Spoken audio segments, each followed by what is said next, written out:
Buenos días, gracias a todos los radioescuchas. Sí, el día de ayer fue una jornada bastante larga, se terminó a las 11 de la noche, fue detenido a las 11 del día anterior.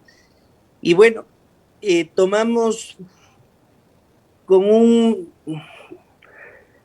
un sabor de boca no tan positivo, porque se pidió en un primer momento prisión preventiva, pese a que no habían los elementos de convicción del delito. ¿Y por qué les digo esto? Porque ni siquiera hay una pericia que justifique un perjuicio del Estado. Es más, hay un tema que también sorprende, que la Procuraduría se mandó un pronunciamiento vinculante de que los recursos son públicos, los recursos de los afiliados. Y eso es gravísimo, ¿no? Entonces, todo ha sido para tapar justamente todo lo que se está dando en las cárceles del día de hoy. Esto le sienta bien al ministro del Interior, evidentemente al ministro de Gobierno, perdón, le sienta bien porque es una cortina de humo para tapar esa falta o esa negligencia que tienen dentro del ámbito carcelario. Al respecto del tema de peculado, como le digo, no hay ningún elemento. Todo fue mediante órganos colegiados. El Consejo Directivo, antes del Consejo Superior, es el que aprobaba las inversiones y no ha desinvertido. Pero además también hay un hecho importante, que todos los días se reportaba el portafolio de inversiones a la Superintendencia de Bancos, que es el órgano de control de las inversiones. Y además han habido pagos parciales que llegan más o menos aproximadamente a 70 millones de dólares. Es decir, no es cierto que no se ha pagado nada. Y si hay incumplimientos, son contratos privados que deberían ejecutarse en la vía civil porque hay garantías subyacentes que son los propios bonos. Por lo tanto, no hay elementos de convicción, como he repetido, y no hay un delito, no hay una materialidad de un delito. Doctor, usted, ¿cómo está? Muy buenos días. Usted dice algo que yo lo comentaba hace un momento en el segmento de opinión, y es que parecería que este caso, por la temporalidad, viene a convertirse en una cortina de humo, lo cual además sería lamentable, pero esa cortina de humo la levanta la Fiscalía en contra de los implicados. Digamos, para tratar de beneficiar al ministro de Gobierno que ahora está enfrentando esta crisis carcelaria. O sea, ¿hay, usted dice, una conexión entre gobierno y fiscalía para tratar de montar este caso?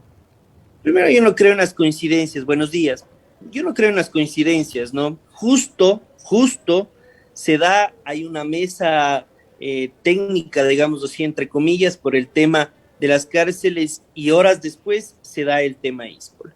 Pero lo que hay que preguntarse es cuántas veces se ha reunido el ministro de Gobierno con Fiscalía, porque han estado en Fiscalía todos los días reuniéndose con la fiscal, ¿sí? Y eso es un hecho que todo el mundo conoce. Es decir, es un secreto a voces. Entonces, las presiones políticas son un hecho.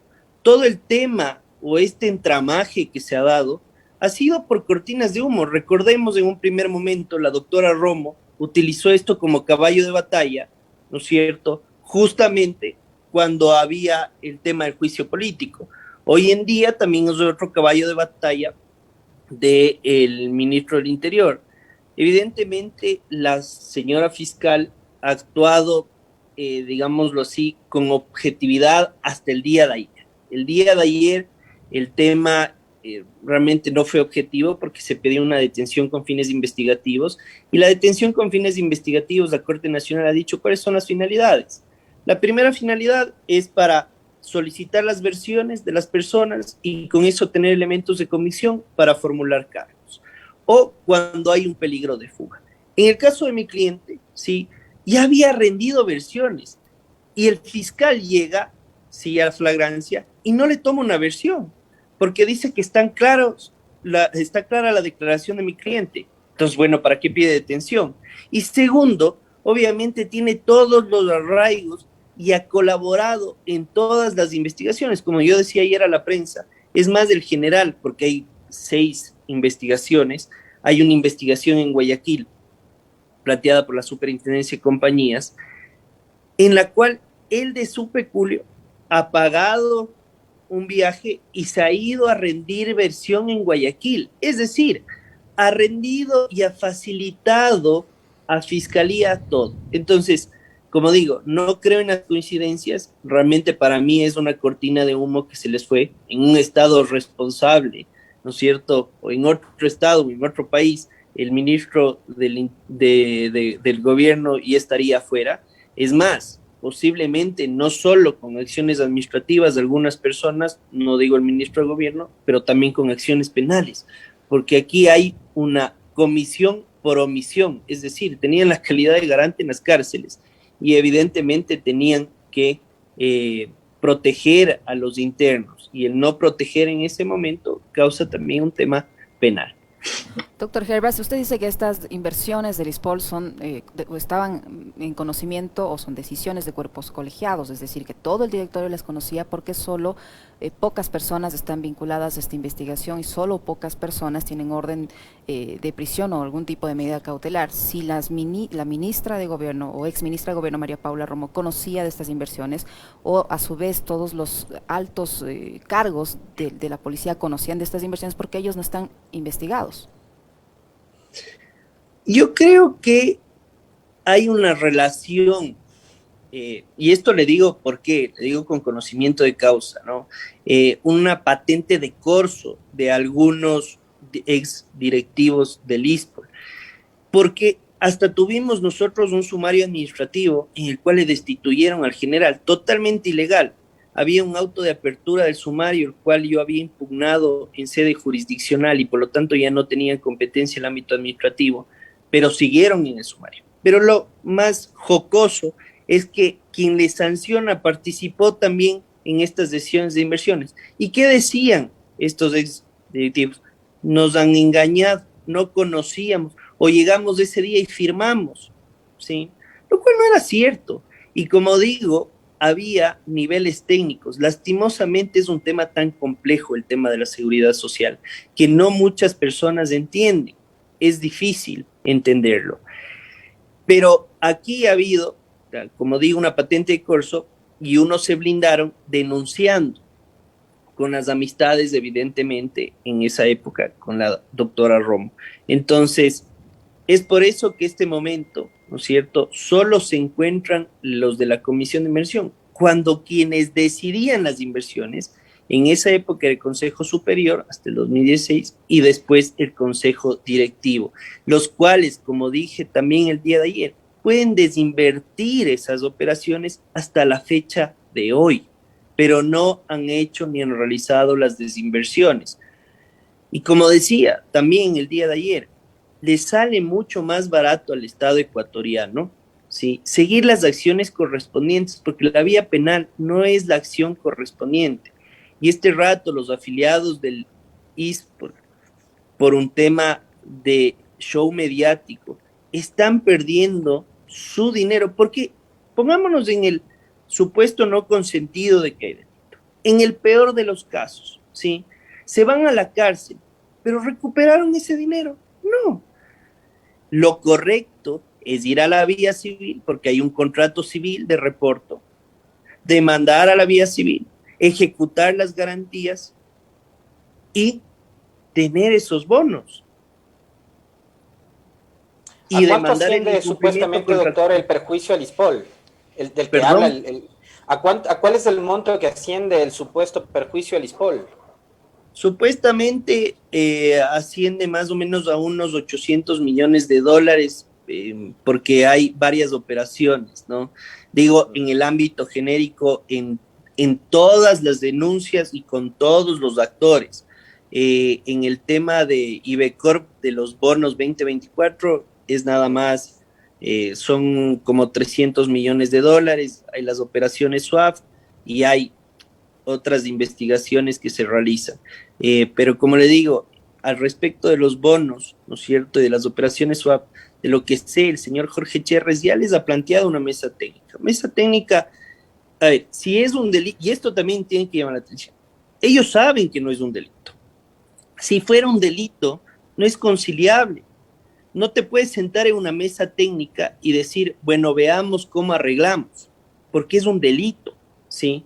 Pero como ellos saben que no es un delito, entonces se han planteado mesas técnicas y han dicho, perfecto, veamos cómo llegamos al acuerdo. Pero el rato que se ha llegado, realmente lo de mesa técnica queda para el olvido, porque no son técnicos y no manejan el asunto, y por eso no se ha llegado, obviamente, a los acuerdos.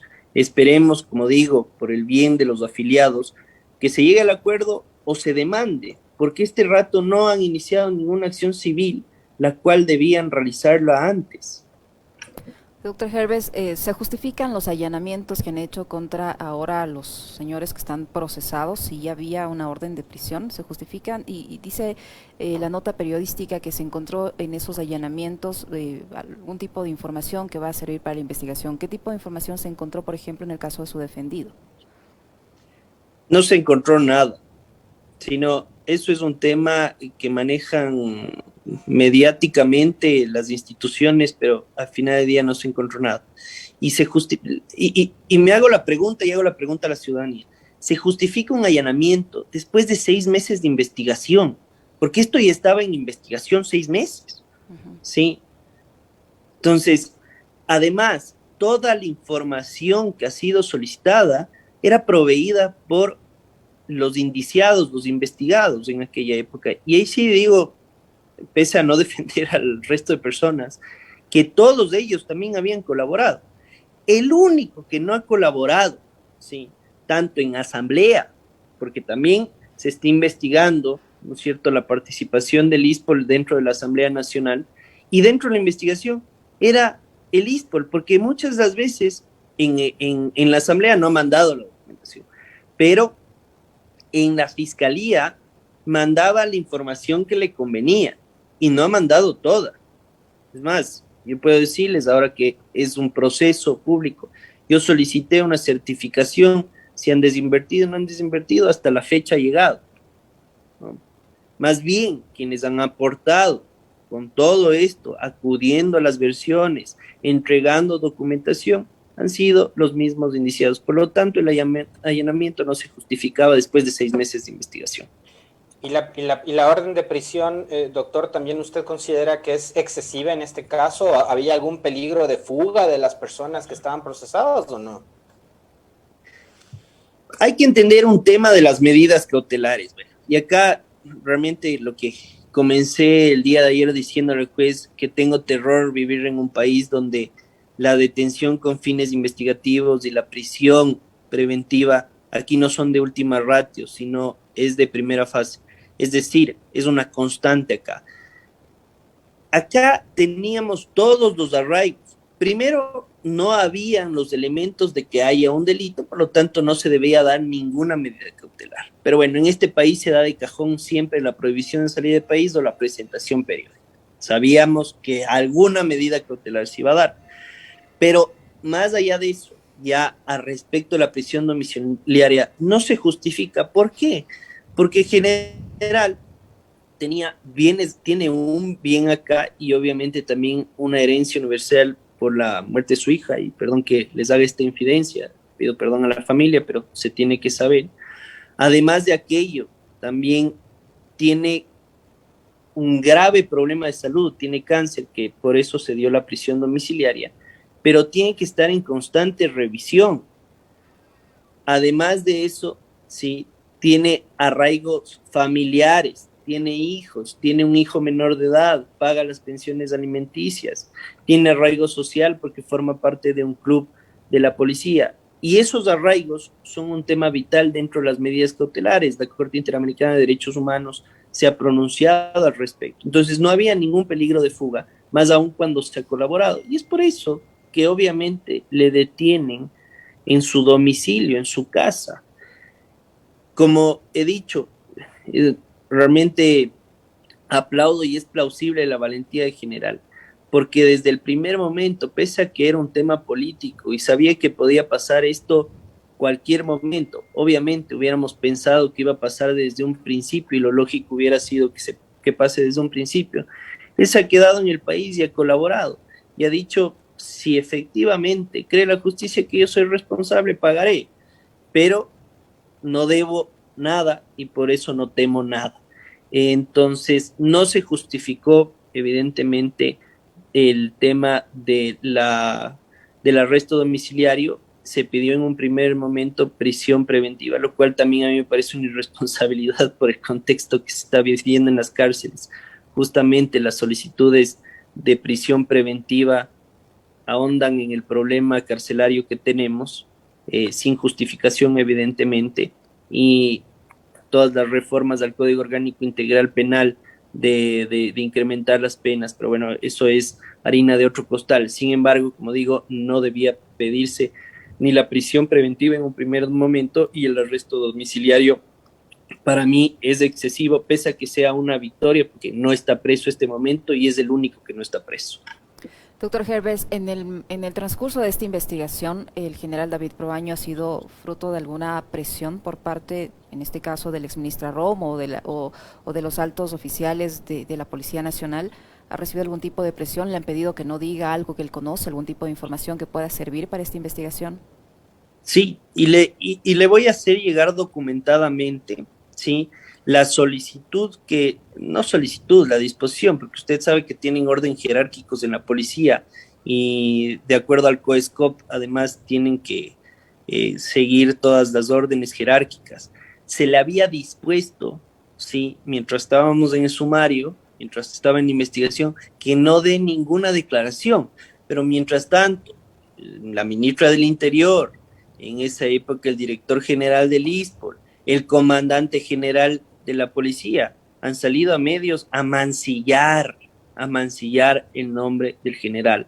Y además, yéndose contra sentencias de la Corte Interamericana de Derechos Humanos, que dice que las autoridades no pueden ser sueltas de hueso y pronunciarse al respecto de la culpabilidad de una persona que hasta hoy tiene el estatus de inocencia.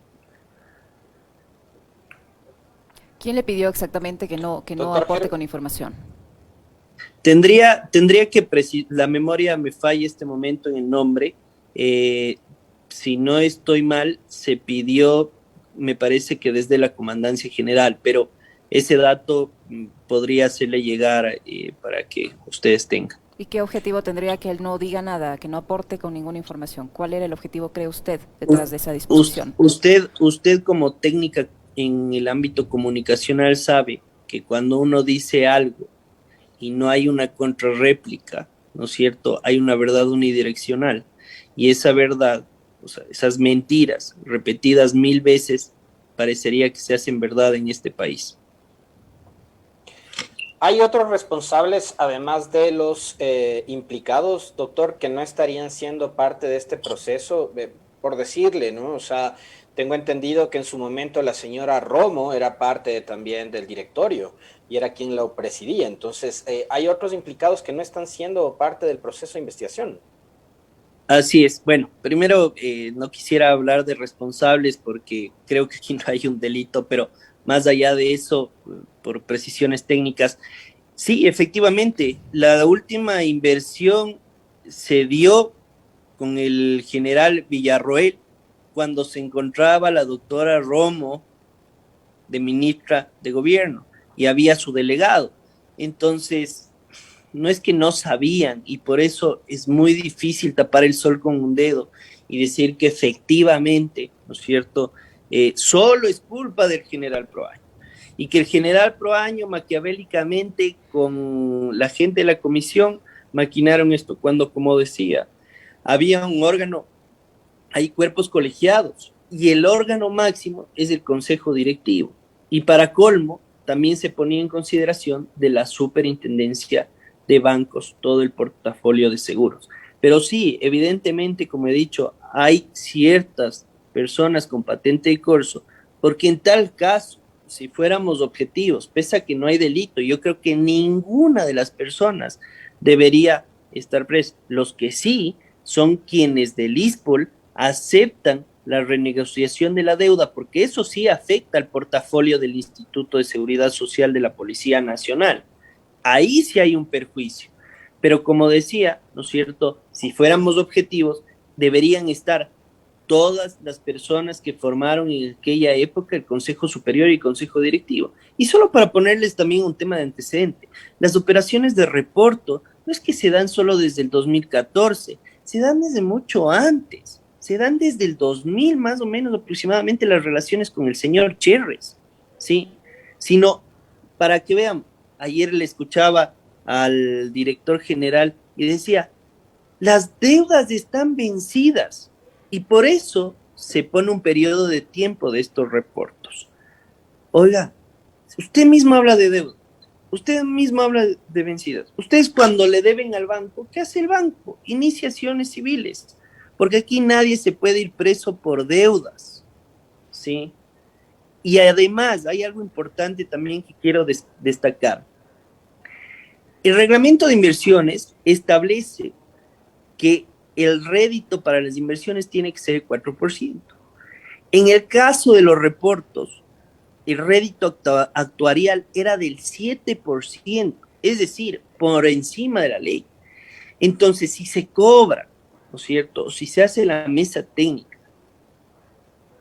y se cobra, se recaudan esos dineros, entonces se va a recaudar el 100%, aunque sea del capital. Y por lo tanto no perdería, porque como digo, digamos, y repito esto porque es importante, la gente no entiende, ya, si se van presos, perfecto, pero no van a poder pagar. El general tiene una hipoteca hasta el 2034. Ayer también como elementos de convicción mostraron los informes del SRI y de la UAF. No hay una determinación tributaria porque todo está bien. En unidad de análisis financiero tampoco hay ningún incremento patrimonial injustificado o algo que determine que hay un lavado de activos, no hay un ROI. Entonces, esta gente que vivía de su sueldo, porque en el caso de mi cliente es así, ¿no es cierto? Se podrá ir preso, digamos, en el supuesto no consentido, evidentemente yo creería que en algún momento la justicia va a brillar en este tema, pero no va a poder obviamente cancelar los valores que supuestamente hay de perjuicio. Entonces la única vía de recuperación es la correcta y es la civil. Gracias. Doctor Gervais, usted mencionó hace unos instantes que en este caso no hay delito, pero que sí habría delito en el tema de la renegociación de bonos. En ese tema, ¿quiénes estarían implicados y a quiénes se debería investigar? O si es que no se ha abierto ya una investigación sobre eso. No se ha abierto una investigación sobre eso, pese a que tiene conocimiento fiscalía, y obviamente en esa época estaba la ministra María Paula Romo, de director general, si no me falla la memoria, estaba el general Villarroel, y justamente ellos deberían mínimamente, aunque sea rendir una declaración, o sea, aperturarse la investigación y mínimamente rendir una declaración, ¿no es cierto?, en una investigación, porque eso es lo que le causa realmente el perjuicio al Instituto de Seguridad Social de la Policía Nacional. ¿Cómo? ¿Cómo se causa ese perjuicio en esa renegociación? Porque ya aceptan, obviamente, valores distintos, se negocian además los bonos que les da liquidez al Instituto de Seguridad Social de la Policía Nacional, en vez del 2024 al 2040. Entonces, obviamente, pierden liquidez. Y por otro lado, como digo, también los valores de los bonos. Entonces, ahí sí hay un perjuicio al Estado, porque aquí hay contratos, en el caso del señor Cherres, hay contratos que se devuelven los bonos, ¿no es cierto?, o a su vez se paga los valores pactados. Entonces, no hay una pérdida real, pero como obviamente también hubo esta negociación y por riesgo país, podrían perder los valores ese bono, porque son inversiones de riesgo y eso también se tiene que entender, ¿no es cierto? No es lo mismo comprar un bono de Estados Unidos de deuda externa que comprar del Ecuador, de comprar de Argentina. Pero además con la renegociación, además con los tenedores de bonos de la deuda externa, entonces hubo un impacto bastante grande en los valores de los bonos. Y al aceptar el LISPOL también esa renegociación, ¿no es cierto?, como tenedor, obviamente se ve afectado en su portafolio y en su patrimonio. No sé si tienes más inquietudes, Alexis. Muchísimas gracias, doctor. Gracias a ustedes por la apertura y por informar esto a la ciudadanía. Muy amables, gracias, siempre será un gusto estar aquí.